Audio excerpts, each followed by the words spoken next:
Hi everyone, today's geometry lesson is actually from Unit 3. It's notes number 1, and we'll be talking about congruents and triangles specifically. Two geometric figures are said to be congruent if they have exactly the same size and shape. The first two triangles are definitely congruent, as are the trapezoids. The next two triangles are definitely not congruent. Although they appear to be isosceles triangles, they do not have exactly the same size and shape. Same with the two rectangles.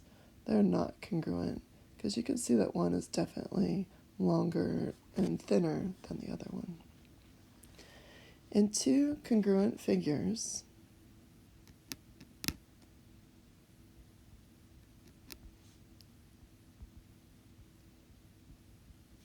all of the parts of one figure are congruent to the corresponding parts of the other figure.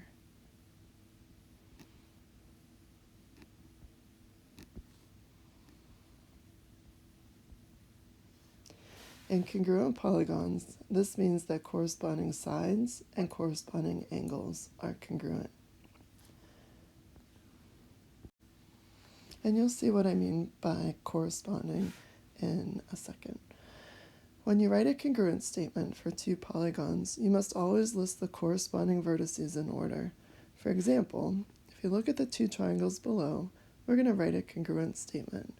So if I start by naming my first triangle, I give the triangle symbol, and then I can use the letters in any order, but I'm just going to choose to use A, B, C. Well, if I name the first triangle, triangle ABC, then when I name the second triangle, I have to look for the markings that line up with those in triangle ABC. And what I notice is that angle D is congruent to angle A. So when I go to name the second triangle, I'll start with the triangle symbol, then the letter D. Then we're going to move on and look for the angle that's congruent to angle B, and that's angle E. So we go triangle D, then to E, and then finally to F. Well, we can write the congruent statement in many different ways. So the answer to this question is definitely yes.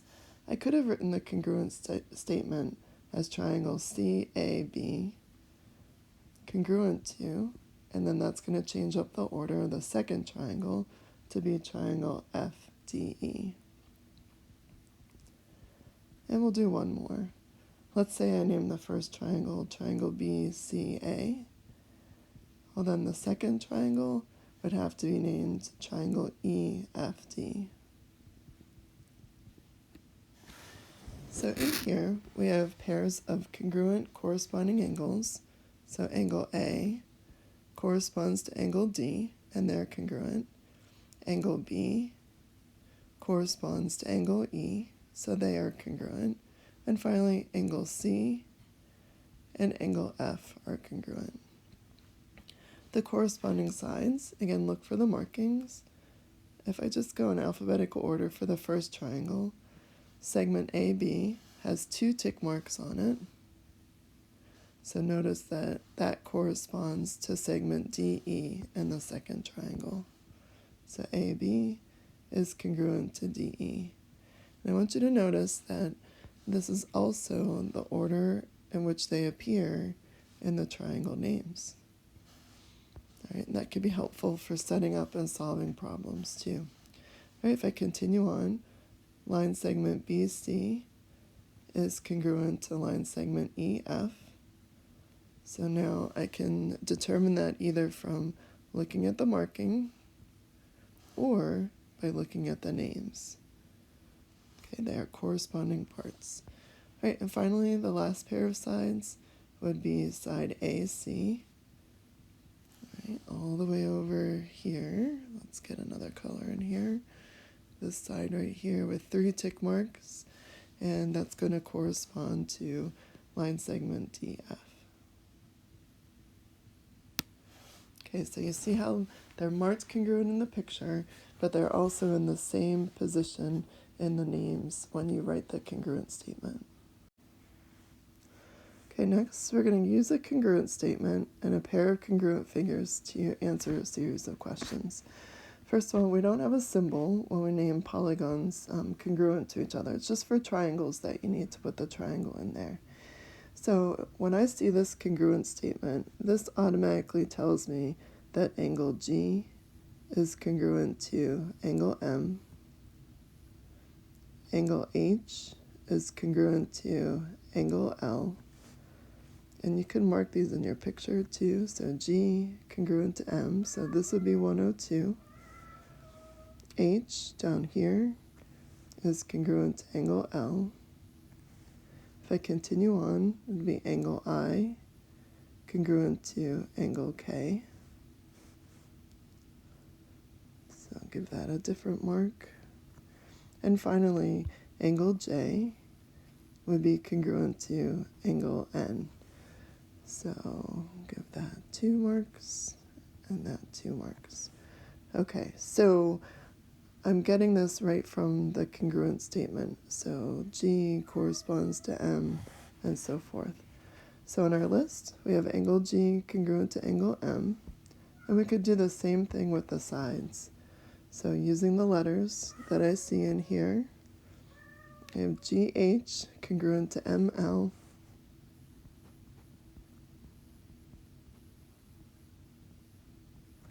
HI is congruent to LK, IJ is congruent to KN, and GJ is congruent to MN. And again, how I'm coming up with those is taking a look at your letters in order. So GH, ML, GH, ML.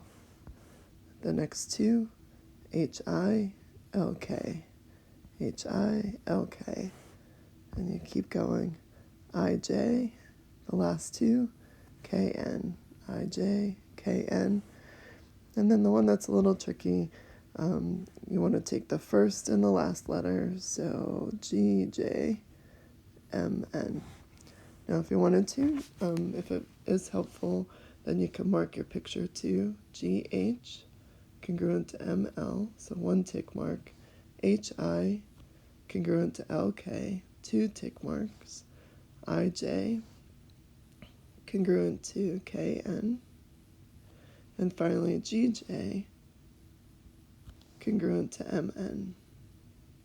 Okay, so that's a lot to label. And really, you don't have to label every pair of congruent sides, every pair of congruent angles, but just do enough so that you can begin to answer all of the questions. All right, so like I said in part A, angle G is congruent to angle M. In part B, KL, which is this side right up here, let's highlight it. KL has 2 tick marks, and so does HI. So look in your name, KL, the middle 2 letters, IH, middle 2 letters. So you can say IH or HI, it doesn't matter. Therefore, 2x minus 4 from KL must be equal to 12. And then we're going to solve it to find the value of x. So take and add 4 to both sides. We get 2x is equal to 16, and then take and divide by 2, and we get x equals 8. All right. In our next question, in D, angle I is congruent to which angle in the picture? So you can go by the name. I is the 3rd letter in the first quadrilateral. K is the 3rd letter in the 2nd quadrilateral. So they are corresponding angles, and they're congruent to each other. So angle I is congruent to angle K. So take a look at your picture. Angle I has a measure of 68 degrees.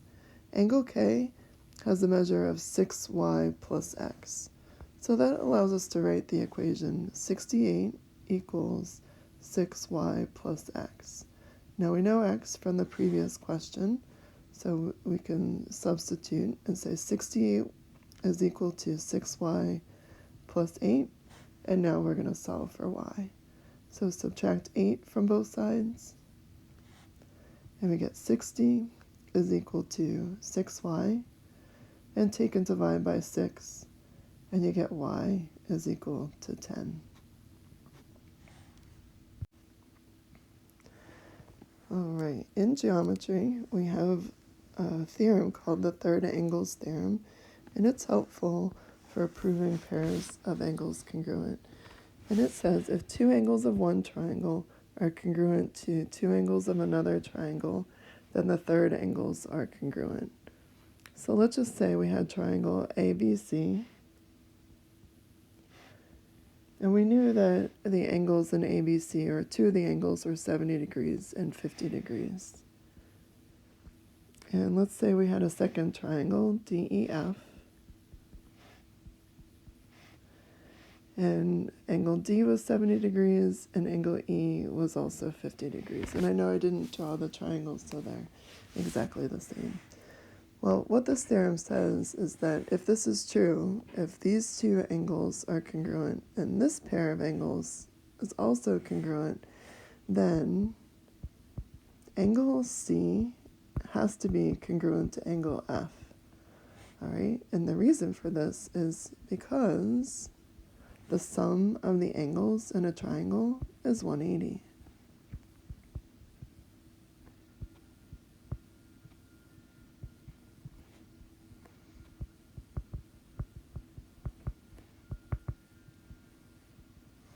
All right, so because I put numbers in there, you can see how this works.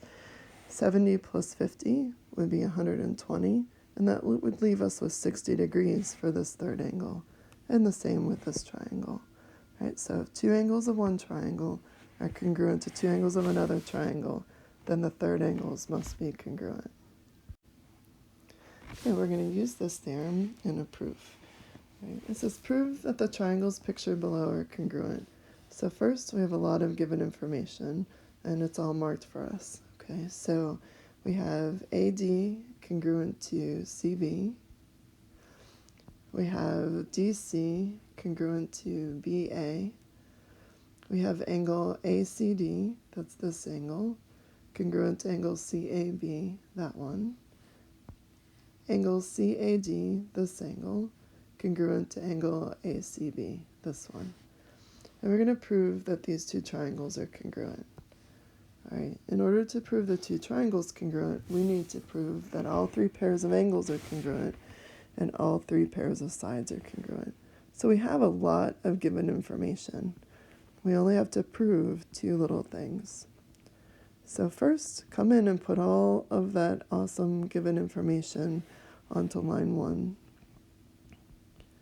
So we know all of this because it's given. So angle ACD, congruent to angle CAB, angle CAD, congruent to angle ACB.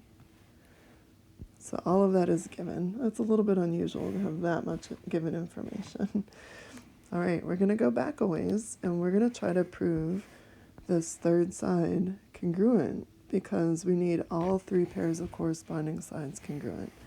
So it's been a while since we've talked about this property, but we're going to state the obvious, that AC is in fact congruent to itself, and that's our friend the reflexive property. Okay, so I mentioned to you a while ago how it was used, but we didn't actually use it. Well, now we're using it. Right, we also need to say that angle D is congruent to angle B. Right, we already have two angles of one triangle congruent to two angles of another triangle. So angle D would have to be congruent to angle B by our third angles theorem.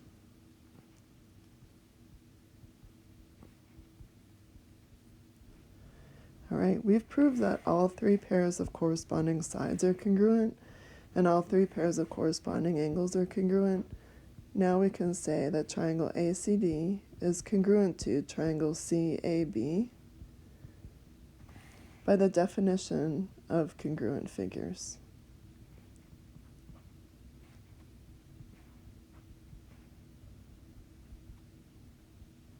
Every pair of corresponding sides are congruent, every pair of corresponding angles congruent.